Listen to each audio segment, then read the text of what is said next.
panitia zakat. Ini yang penting ini.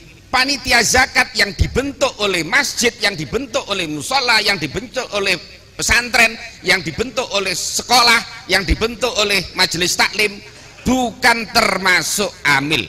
Sekali lagi, bukan termasuk amil. Karena apa? Karena amil itu adalah man istakmalahul imam ala akhdhi wa i'ta'iz zakah. Orang yang diangkat oleh pemerintah untuk mengumpulkan dan mendistribusikan zakat.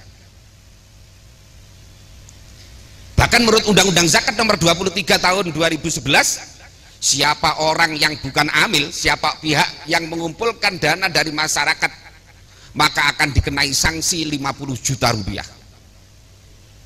Baca Undang-Undang Zakat itu, nanti tanyakan kepada Pak Setiawan ini, ada. Maka yang amil itu adalah yang Basnas itu amil, ya, Basnas itu amil. Nah, karena di SK-nya langsung dari presiden. Kalau lazisnu, dompet duafa, rumah zakat dan seterusnya itu dari Menteri Agama, itu diizinkan. Tapi yang sesungguhnya yang namanya amil itu adalah Basnas. Nah, di samping Pak, orang jadi amil itu masya Allah, amil itu syaratnya itu berat. Syaratnya itu adalah ayyakuna faqihan bi ilmi zakah, orang yang mendalam ilmu zakatnya. Kalau di kita kan biasanya gantian panitia itu. Masa saya terus Pak jadi panitia gantian? Pak Ijo aja yang jadi panitia kan gitu biasanya, suka-suka itu. Siapa saja yang nggak ngerti zakat kadang-kadang jadi panitia zakat. Kalau amil itu kerjanya tiap hari sesuai dengan SK-nya 5 tahun Ustaz ya, 5 tahun itu tiap hari yang diurusi zakat, baik zakat mal, yang terutama adalah zakat mal karena potensinya besar, bukan zakat fitrah. Lah sementara di masjid ini paling umurnya 15 hari. Ini udah dibentuk belum di sini? Sudah. Biasanya paling lamanya 15 hari, dan itu yang banyak diurusi adalah zakat fitrah. Dan itu setelah itu nanti udah selesai dan tidak ada kerja lagi. Makanya itu bukan amil. Karena amil itu orang yang nanti berhak menerima bagian dari zakat. Nah, kalau panitia zakat tidak boleh, karena bukan amil tidak boleh menerima bagian dari zakat. Kalau menerima nanti tidak sah zakatnya orang yang bayar zakat kepada panitia itu. Satu. Yang kedua, perhatikan, panitia itu terus siapa? Panitia itu adalah wakil dari muzaki, wakil dari orang yang bayar zakat, bukan wakil dari mustahik. Karena wakil Pak, orang kalau bayar zakat berasnya tidak boleh dicampur, tidak boleh berasnya orang bayar zakat gini bayar zakat, berasnya dicampur jadi satu, tidak boleh. Lah wakil itu, wakalah itu adalah yadul amanah. Lah kalau umpamanya Ustadz Sutrisno bayar yang harganya 15.000, Ustadz siapa namanya? Panjenengan? Fakrur umpamanya bayar yang harganya 13.000. Yang satunya Ustadz siapa? Yazid bayar yang harganya 10.000. Lah nanti dicampur. Lah katanya Ustadz Sutrisno, loh, lah punya saya kan yang mahal, masa dicampur dengan yang itu? Yang pertama. Yang kedua, dalam kasus zakat fitrah, orang yang bayar zakat fitrah, orang itu bisa jadi juga berhak menerima zakat. Umpamanya begini, ada orang yang hari itu memang dia punya kelebihan makanan karena kebetulan dapat zakat itu banyak hari itu, dia dapat zakat itu sekarung, berarti dia juga wajib zakat. Lah kok atau umpamanya begini, dia kebetulan hari itu barusan dapat duit banyak, beli beras cukup, hari dia bayar zakat, tapi sebetulnya orang ini berhak menerima zakat. Lah kalau beras ini dicampur oleh panitia, ada kalanya beras ini belum nyampe kepada mustahik, tapi berasnya bisa jadi kembali kepada, umpamanya Ustadz saya panitia zakat, ini bayar sebagian, udah saya campur di sini. Pertanyaan saya, kalau orang bayar zakat kepada panitia ini sudah nyampe kepada mustahik belum? Belum kan? Ini saya campur. Kalau saya campur, ini bisa jadi nanti Ustadz Sutrisno dapat bagian. Lah kok termasuk bagian dari berasnya sendiri? Berarti jeruk makan jeruk, berarti panitia tidak yadul amanah. Udah tidak dapat bagian, nyampur tidak boleh, dosa nyampur. Yang ketiga, biasanya data fakir miskin itu dari siapa? Pak RT. Pak RT kan? Pak RT-nya ngaji enggak? Pak RT-nya ngerti enggak siapa yang disebut dengan fakir, siapa yang disebut dengan miskin, siapa yang disebut dengan sabilillah, siapa yang disebut dengan ibnu sabil dan seterusnya. Jangan kayak kasus BLT. bantuan langsung tunai itu, kalau Pak RT daerah saya itu yang dikasih itu ternyata besannya, ponakannya, pamannya, adiknya, menantunya. Lah kalau zakat juga datanya seperti itu, akhirnya panitia zakat memberikan kepada yang tidak berhak. Kalau zakat diberikan kepada yang tidak berhak, sama dengan belum membayar zakat. Dosa panitia, Pak RT juga.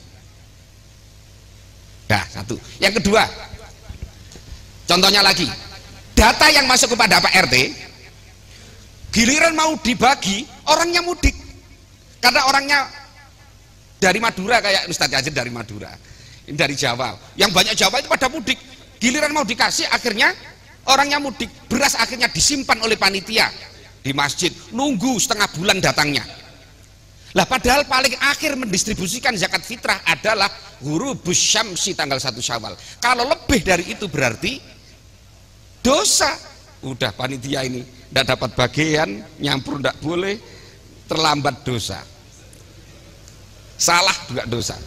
Nah, yang kadang-kadang juga begini, kalau di daerah saya itu ada begini. Ada orang datang bawa duit mau bayar zakat. Udah Pak, bayar beras ini aja, beli beras ini. Lah kok berasnya orang dijual oleh panitia itu? Berasnya orang, berasnya, mamanya Ustadz Sutrisno ini bayar pakai beras, Ustadz aja datang pakai duit, udah beras ini aja dibeli. Lah kok berasnya orang dijual? Namanya tidak amanah ini, tidak sah itu. Menjual berasnya orang sah apa tidak? Ya enggak, karena perintahnya Ustadz Sutrisno ini adalah ini beras ini supaya dikasihkan kepada mustahik, bukan dijual. Lah kok malah aja juga dijual untuk beli kantong plastik, jual dari harta zakat. Waduh, minal ngawurin ini ya. Ya tidak boleh, barang zakat ini mestinya harus dikasihkan, kok ini menjual zakat untuk beli kantong plastik, ya tidak boleh. Nah, ada juga begini, janda mesti dikasih, padahal belum tentu janda itu tidak termasuk asnaf samaniyah. Innamas shadaqatu lil fuqara'i wal masakini wal amilina 'alaiha, wal janda tidak ada, wal panitia juga tidak ada, panitia zakat tidak dapat, janda juga tidak dapat. Seandainya janda itu dapat, karena janda itu fakir maupun miskin. Makanya sebenarnya janda itu jangan disantuni terus, sekali-sekali dinafkahi lah gitu loh. jadi yang baru satu-satu yang mestinya menafkahi janda-janda itu mestinya apa? Oh, jadi santuni terus, santunan kan jarang-jarang, kalau nafkah kan tiap bulan. Nah, yatim juga sama. Yatim tidak ada asnaf samaniyah, itu salah satunya. Yatim itu tidak ada. Lo kadang-kadang panti asuhan minta, kemudian kadang-kadang ada orang datang kan pada panitia itu, ibu-ibu datang, Pak minta zakat. Lah kita kan harus verifikasi orang ini siapa lah gitu. Jangan-jangan memang orang ini kerjaannya minta-minta begitu. Nah, makanya harus jelas, nah, jadi panitia zakat itu adalah wakil dari muzaki, karena wakil harus menyampaikan apa yang diamanatkan oleh mewakil tadi itu. Jadi beras tidak boleh dicampur, tidak boleh dijual, memberikannya tidak boleh terlambat, dan harus tepat sasaran. Kalau data dari Pak RT tadi salah, maka panitia juga berdosa karena tidak amanah. Katanya panitia, berhenti saya jadi panitia kalau begini. Berhenti saja di panitia ini.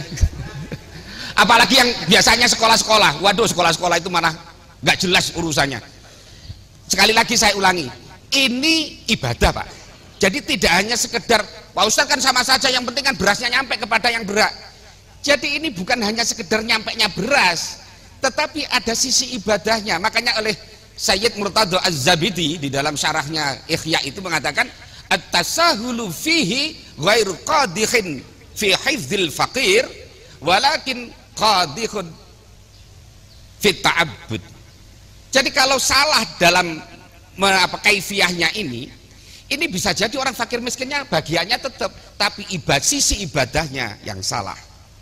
Harus diingat-ingat. Makanya karena zakat ini oleh para ulama dimasukkan ke dalam bab ibadah, bukan bab muamalah. Artinya apa? Sisi ibadahnya itu kental sekali.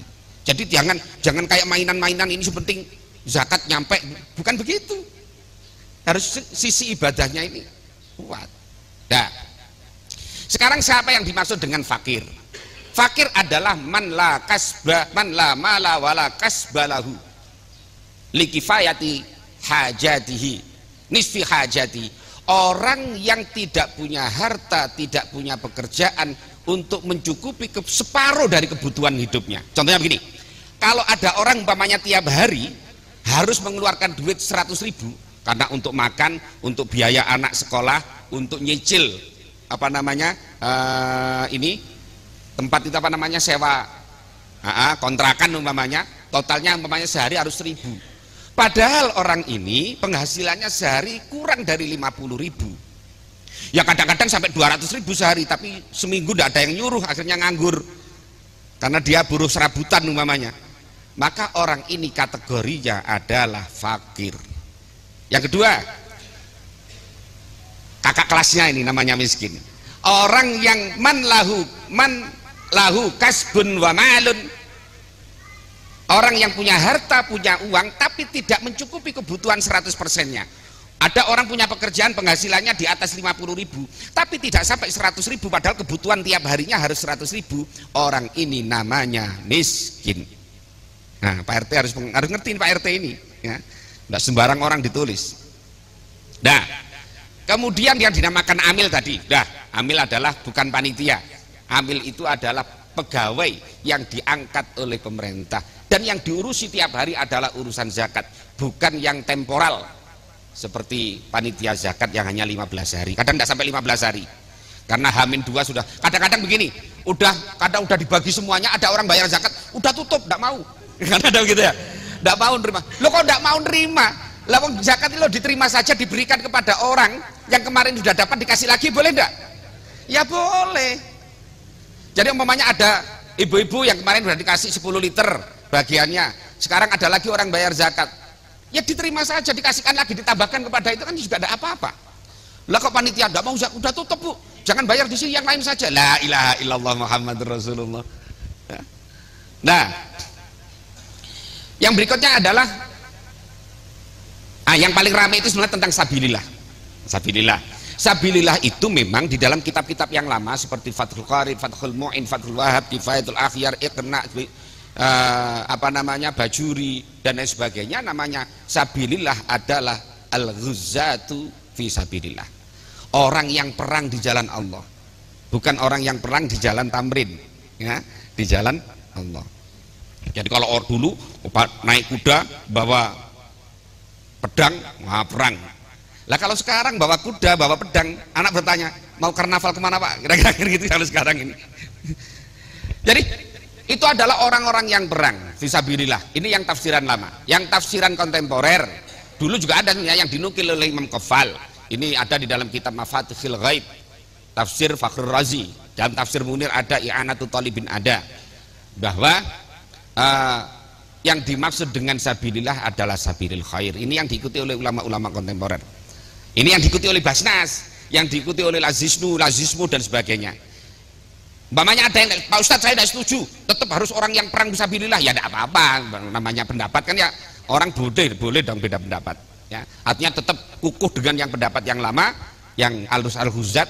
Karena kalau sekarang yang namanya al-Ghuzzat fisabilillah, al-Ghuzzat itu adalah sukarelawan Pak, bukan tentara. Sukarelawan yang perang tidak ada gajinya. Kalau sekarang kayak orang di Palestina, karena apa? Karena Israel nyaplok tanahnya Palestina, kemudian orang bela negerinya, itu yang namanya al-Ghuzzatu fisabilillah. Kalau di Indonesia ya perang mau siapa? Bukan Darul Harbi. Di Indonesia bunuh orang non muslim, ya kita dihukum sama, ya. Nah, jadi sabilillah ada dua pendapat, dua arus pendapat tadi. Tapi yang sekarang yang dipakai termasuk oleh MUI adalah sabilil khair.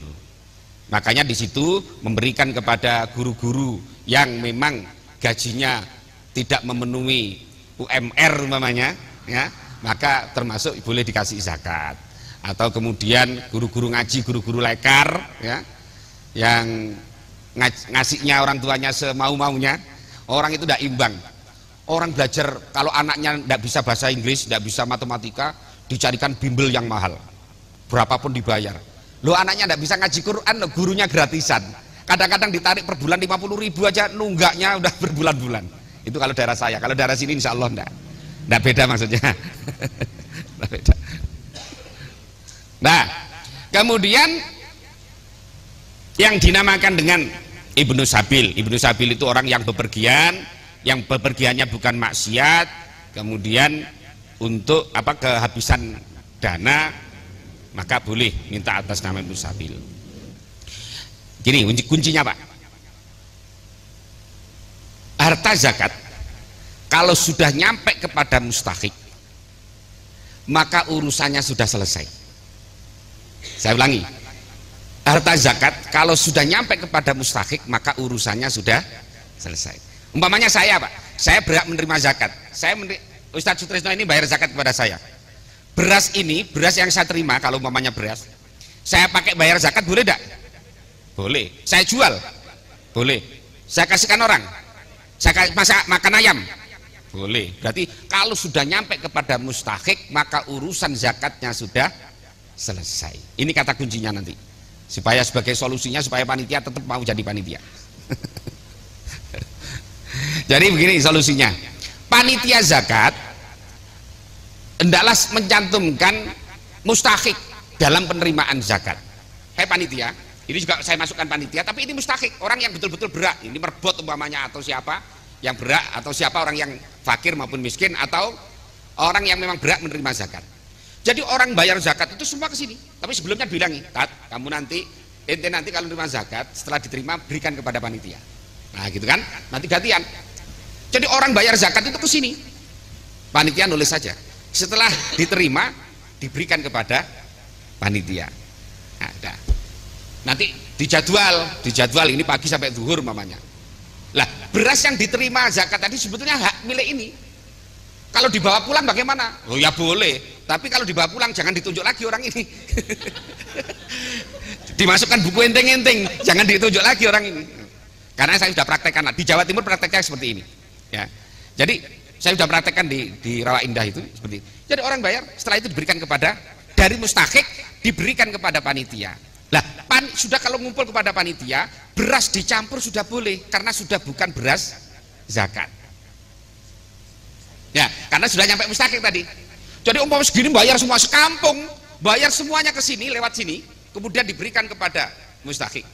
Setelah mustahik diberikan kepada panitia, maka urusannya selesai. Urusannya selesai.